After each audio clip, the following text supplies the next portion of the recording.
ফুটন্ত গরম তেলে এইভাবে কারি পাতা দিয়ে চিকেন কষা রান্না করে দেখুন, দুর্দান্ত স্বাদের হয়। সব সময়ের মতো একঘেয়েমি চিকেন রান্না কিন্তু খেতে আমাদের কারোরই ভালো লাগে না। মাঝের মধ্যে ব্যতিক্রমভাবে রান্না করলে সবাই ভীষণ পছন্দ করে খাবে। আসসালামু আলাইকুম। আমার আজকের রেসিপি চমৎকার স্বাদের কারি পাতা দিয়ে চিকেন কষা। এই কারি পাতা যেমন আমাদের স্বাস্থ্যের জন্য খুবই উপকারী, তার সাথে রান্নায় ব্যবহার করলেও রান্নার স্বাদ বহুগুণ বেড়ে যায়। তাহলে কথা না বাড়িয়ে চলে যাওয়া যাক মূল রান্নায়। চিকেন কষা তৈরি করার জন্য আমি এখানে পাকিস্তানি কক মুরগিটা ইউজ করেছি। এখানে আমি একটা মুরগির অর্ধেকটা নিয়েছি আর পিসগুলো একটু ছোট ছোট করে কেটে নিয়েছি। সাথে মুরগির পা, কলিজা, গিলা, গলাও নিয়েছি। আর মাংসগুলোকে আগে থেকে ভালো মতো ধুয়ে পরিষ্কার করে পানি ঝরিয়ে নিয়েছি। চুলায় একটা প্যান বসিয়ে এখানে হাফ কাপের মতো রান্নার রেগুলার তেল দিয়েছি। তেলটাকে ভালো মতো গরম করে নিব। আর এইদিকে আমি কারি পাতাটাকে ভালো মতো ধুয়ে পানি ঝরিয়ে নিয়েছি। এবার গরম তেলের মধ্যে আমি এই পাতাগুলো দিয়ে একটু নেড়েচেড়ে ভেজে নিব। তার সাথে দিয়ে দিব গরম মশলা। এখানে 2 টুকরো দারচিনি, 3টা এলাচ আর 3-4টে লবঙ্গ দিয়েছি। গরম মশলাটাকেও আমি পাতার সাথে কিছুক্ষণ ভেজে নিব, এই ধরেন 10 থেকে 15 সেকেন্ডের মতো। এরপর দিয়ে দিচ্ছি 1 কাপ পেঁয়াজ কুচি। এই রান্নাতে পেঁয়াজের পরিমাণটা একটু বেশিই দিতে হবে। পেঁয়াজটাকে একটু নেড়েচেড়ে ভেজে নিচ্ছি। এখন দিয়ে দিব 2 পাপড়ি জয়ত্রী। আর জয়ত্রীটা আমি হাতের সাহায্যে একটু গুঁড়ো করে দিচ্ছি। এবার পেঁয়াজটাকে আমি গোল্ডেন ব্রাউন কালার করে ভেজে নিব। পেঁয়াজটা ভাজা হয়ে গেছে। এখন দিয়ে দিচ্ছি 1.5 চা চামচ আদা রসুন বাটা। পেঁয়াজের সাথে আদা রসুন বাটাটা একটুখানি ভেজে নিব। এরপর পরিমাণ মতো পানি দিয়ে দিলাম। এবার একে একে সব ধরনের মশলা দিয়ে দিব।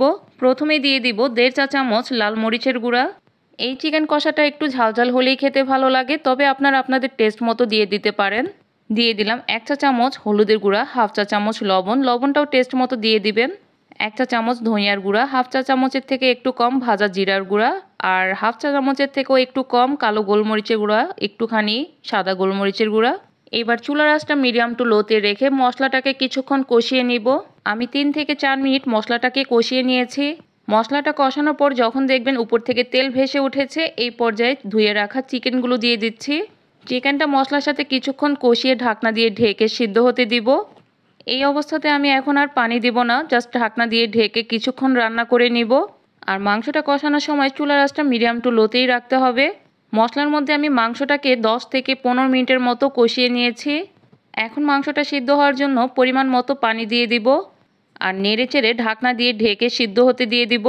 যারা আমার রেসিপিটি ফেসবুক পেজ থেকে দেখছেন তারা অবশ্যই পেজটি ফলো দিয়ে রাখবেন এবং ইউটিউব চ্যানেল থেকে দেখে থাকলে অবশ্যই চ্যানেলটি সাবস্ক্রাইব করে দিবেন।